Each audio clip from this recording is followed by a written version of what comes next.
Greetings everybody, coming to you from my 2023 Toyota GR Corolla. Wanted to kind of give a report about the first 1,000 miles. During this video I will cross over the 1,000 mile mark. I've had this for about a month. Right now I've got it on the lane tracing assist, which I've gotten pretty comfortable with. It's a pretty good system, and I think it does at least as well as the other really good system I had, which was in my 2019 Honda Civic LX. That one was surprisingly good. But yeah, this one has the radar cruise, and it has like lane keeping assist and lane tracing assist. I turned off the lane keeping assist because it kind of got a little bit annoying.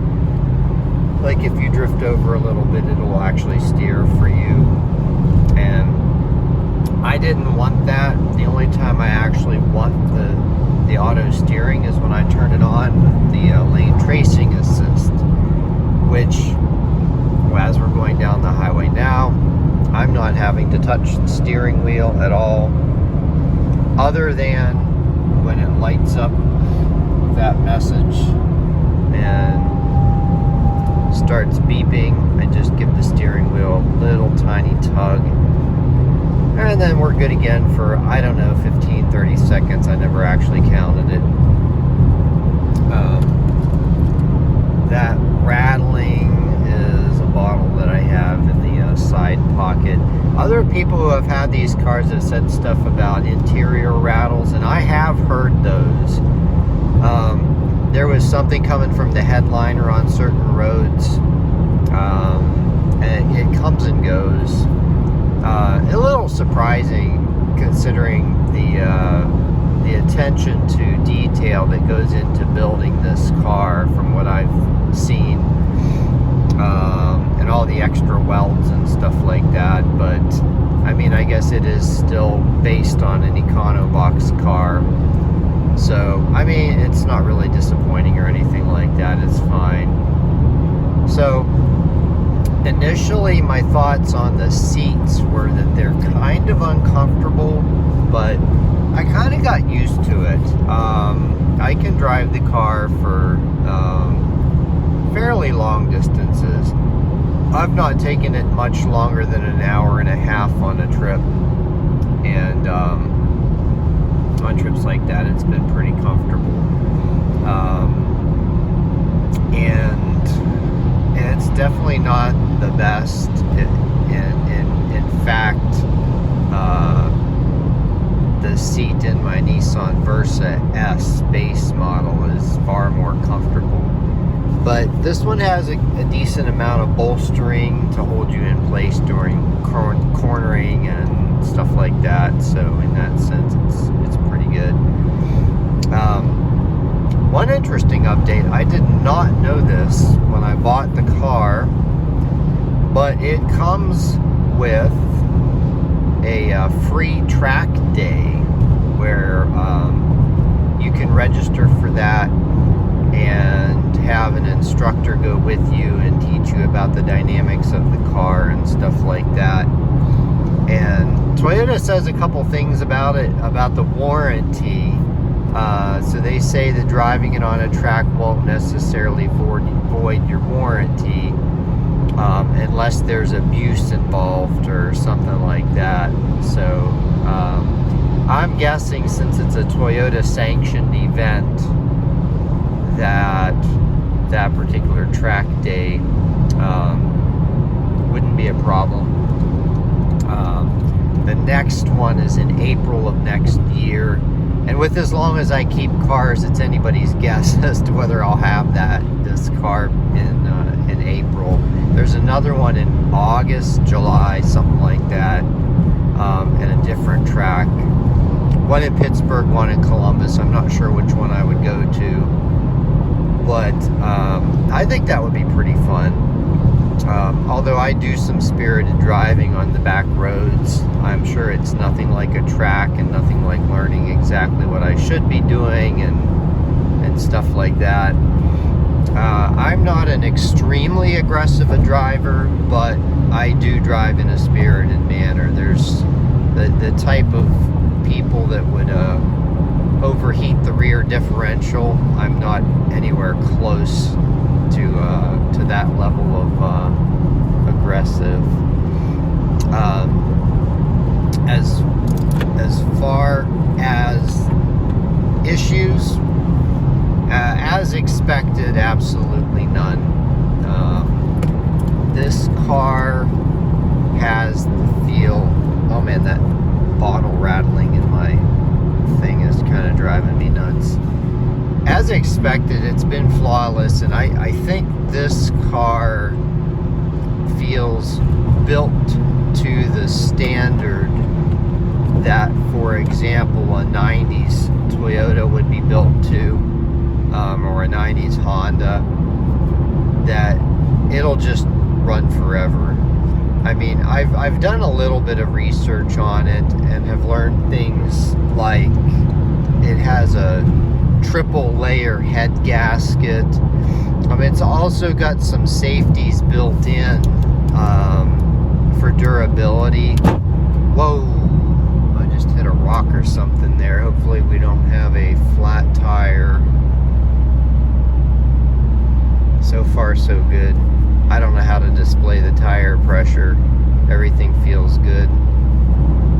Yeah, it just sounded louder than what it actually was.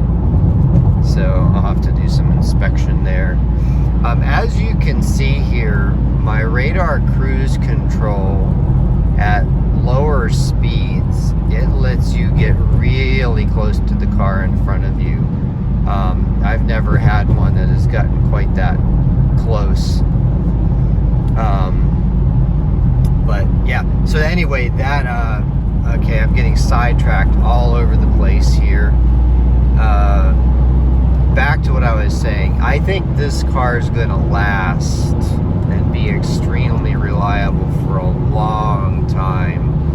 This just seems like the type of car that'll run exactly the way it does now when it has 100,000 miles on it, and probably nothing will go wrong with it in that time.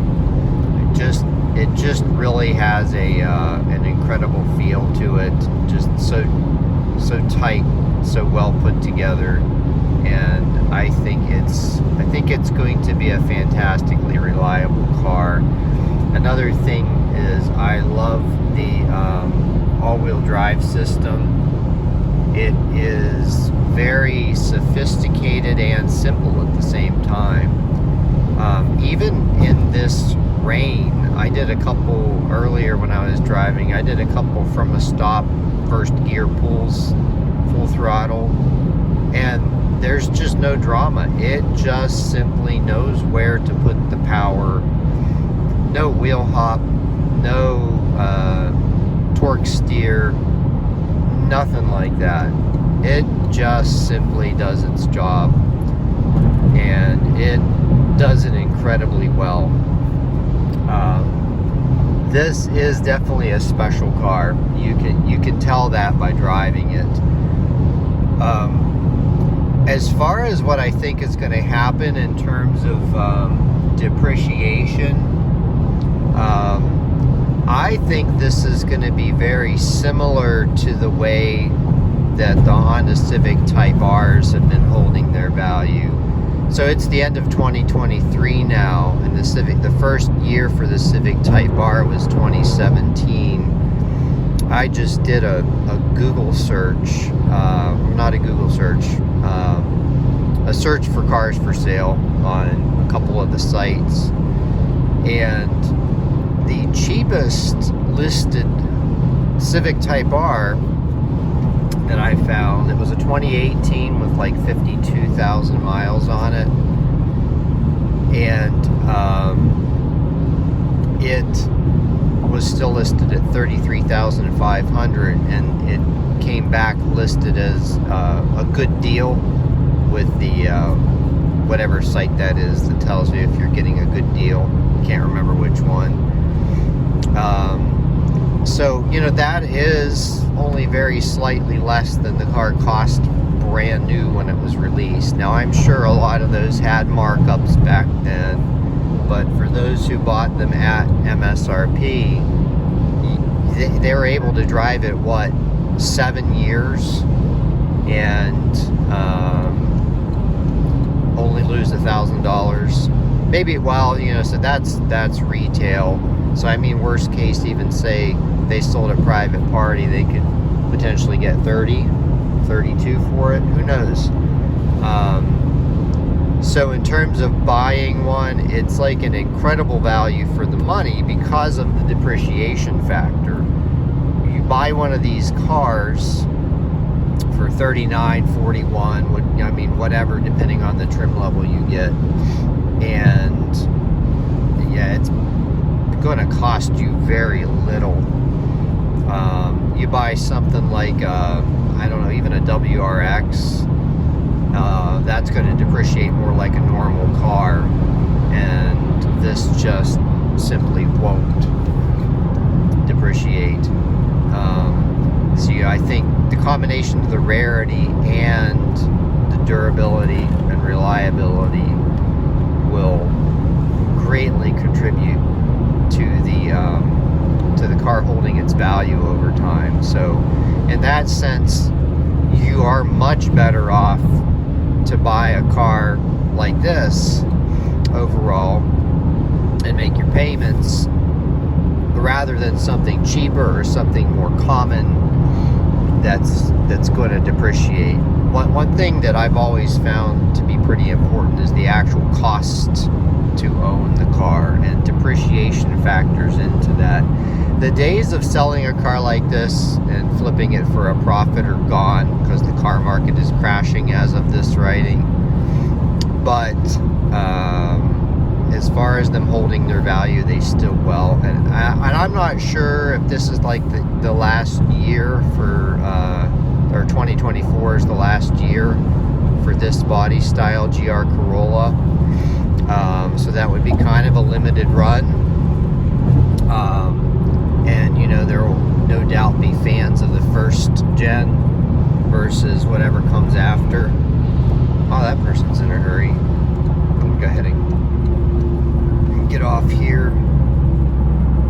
I'm gonna have to like move that bottle. That is completely driving me nuts, and every time I try to get it in place, it's still rattling. Looks like it may have stopped raining. Turn the wipers off. So I always run the car with the intelligent manual transmission. It does a few things. It gives you a little extra gas when you're starting out, so it makes it harder to stall. And then it also has like a rev matching downshift.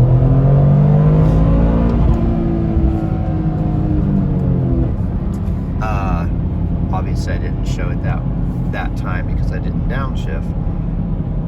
But anyway, as I work on concluding this video, I'm going to turn into the Toyota dealer here, and this is not the one I bought the car from.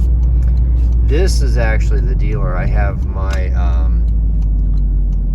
Land Cruiser on, well, not on order. You can't order them, but it's interesting. Just a couple months ago, maybe a little longer than that, I did a video about inventory at a Toyota dealer, and there was nothing. And now, I mean, it's pretty much a full lot. So things have really changed there. That's the last you're going to see those new. The 4Runner and the Tacoma. The new Tacoma's coming out, I think, pretty soon. I don't know exactly when. But here's a little bit of Toyota porn for those of you who would like to see.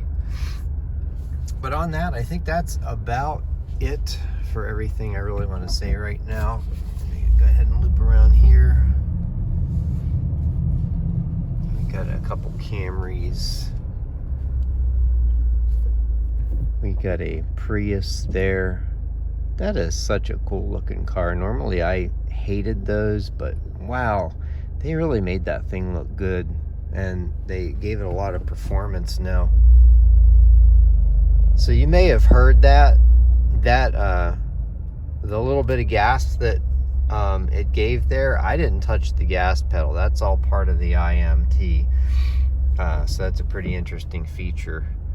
So I think that's it. As far as my thoughts go on the car, just a generally well-designed, well-built car. Not a whole lot of drama. I'm just going to say it's competent. The car is just very competent, and I think if you're in the market for one of these, I would highly recommend one. All right, have a great day, everyone.